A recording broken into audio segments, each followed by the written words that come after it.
ನಾನಿವತ್ತು ಇನ್ನೊಂದು ಬಗೆಯ ಅರಿಶಿಣದ ಹಾಲನ್ನ ತೋರಿಸ್ತಾ ಇದ್ದೀನಿ. ಅದಕ್ಕೆ ನಾನು ತೊಗೊಂಡಿರೋದು ಏಲಕ್ಕಿ ಪುಡಿ ಒಂದು ಅರ್ಧ ಸ್ಪೂನು, ಚಕ್ಕೆ ತೊಗೊಂಡಿದ್ದೀನಿ, ಒಂದು ಅರ್ಧ ಸ್ಪೂನು ಅರಿಶಿಣ ತೊಗೊಂಡಿದ್ದೀನಿ, ಮತ್ತು ಹಾಲು ಗಟ್ಟಿ ಹಾಲು ತೊಗೊಂಡಿದ್ದೀನಿ.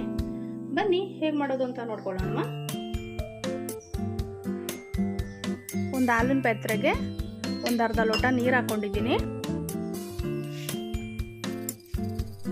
ನೀರು ಬಿಸಿಯಾಗಿದೆ. ಈಗ ನಾನು ಚಕ್ಕೆ ಹಾಕ್ಕೊಂಡಿದ್ದೀನಿ.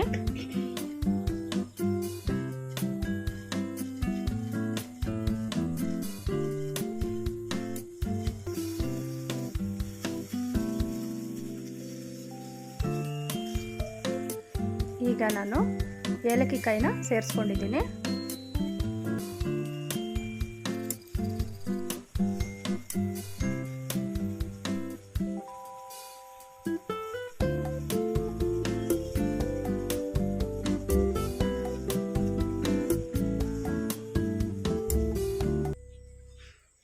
ಈಗ ನಾನು ಹಾಲು ಸೇರಿಸ್ಕೊಂಡಿದ್ದೀನಿ.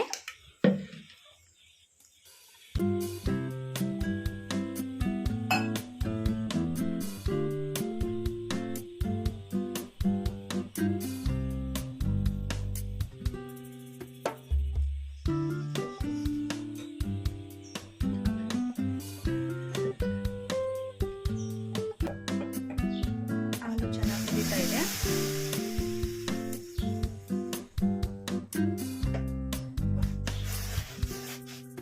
ನೋಡಿ, ಅದು ಇನ್ನೂ ಸ್ವಲ್ಪ ಕುದಿಬೇಕು. ಯಾಕಂದರೆ ಆ ಚಕ್ಕೆಯಲ್ಲಿರುವಂತಹ ಮತ್ತು ಏಲಕ್ಕಿಯಲ್ಲಿರುವಂತಹ ಅಂಶ ಹಾಲಿನ ಜೊತೆ ಚೆನ್ನಾಗಿ ಹೊಂದ್ಕೋಬೇಕು. ಅದಕ್ಕೋಸ್ಕರ ಸ್ವಲ್ಪ ಚೆನ್ನಾಗಿ ಕುದಿಸ್ಕೊಳ್ಳೋಣ.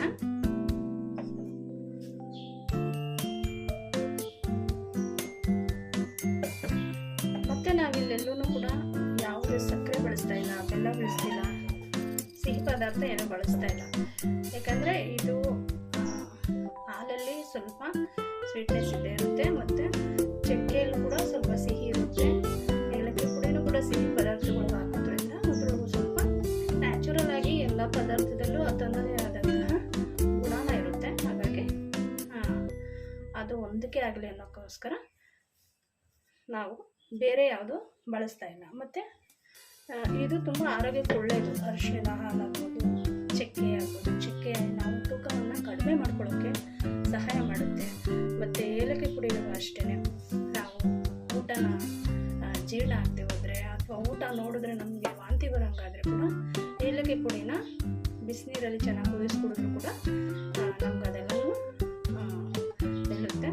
ಬೇಕಾದರೆ ಇನ್ನೊಂದು ಎಪಿಸೋಡಲ್ಲಿ ಬರೀ ಏಲಕ್ಕಿ ಪುಡಿನೇ ಹಾಕಿ ಅದನ್ನು ಕೂಡ ಹೇಗೆ ಮಾಡಿ ಕುಡಿಯೋದು ಅಂತ ಕೂಡ ತೋರಿಸ್ತೀನಿ. ಈಗ ಇದಾಗಿದೆ. ಇದಕ್ಕೆ ನಾನು ಒಂದು ಅರ್ಧ ಸ್ಪೂನ್ ಅರಿಶಿಣ ಸೇರಿಸ್ತಾ ಇದ್ದೀನಿ.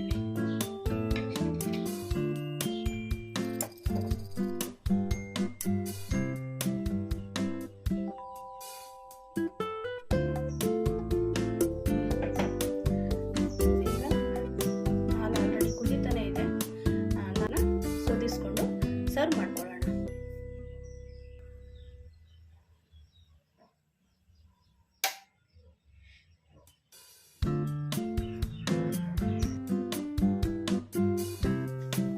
ಈಗ ನಾನು ಹಾಲಿನ ಮಿಶ್ರಣವನ್ನು ಚೆನ್ನಾಗಿ ಕುದಿಸಿ ಅದನ್ನು ಸೋದಿಸಿಟ್ಕೊಂಡಿದ್ದೀನಿ. ನೀವು ಕೂಡ ಮನೇಲಿ ಈ ರೀತಿ ಮಾಡ್ಕೊ ಕುಡಿಬೋದು. ಇದು ತುಂಬ ಆರೋಗ್ಯಕ್ಕೆ ಒಳ್ಳೆಯದು. ಇದು ಘಮ ತುಂಬ ಚೆನ್ನಾಗಿದೆ. ಏಲಕ್ಕಿ ಕಾಯ್ದಾಗ್ಬೋದು, ಚಿಕ್ಕೆದಾಗ್ಬೋದು, ತುಂಬ ಚೆನ್ನಾಗಿ ಮನೆ ತುಂಬ ಹರಡ್ಕೊಳ್ಳುತ್ತೆ. ನೀವು ಮಾಡ್ಕೊ ಕುಡಿದು ಹೇಗಿತ್ತು ಅಂತ ನನಗೆ ಕಾಮೆಂಟ್ ಮಾಡಿ, ಹೆಚ್ಚೆಚ್ಚು ಶೇರ್ ಮಾಡಿ, ಲೈಕ್ ಮಾಡಿ, ಸಬ್ಸ್ಕ್ರೈಬ್ ಆಗೋದನ್ನ ಮರಿಬೇಡಿ ಅಂತ ಹೇಳ್ತಾ ನಾನು ಈ ವಿಡಿಯೋನ ಇಲ್ಲಿಗೆ ಮುಗಿಸ್ತಾ ಇದ್ದೀನಿ.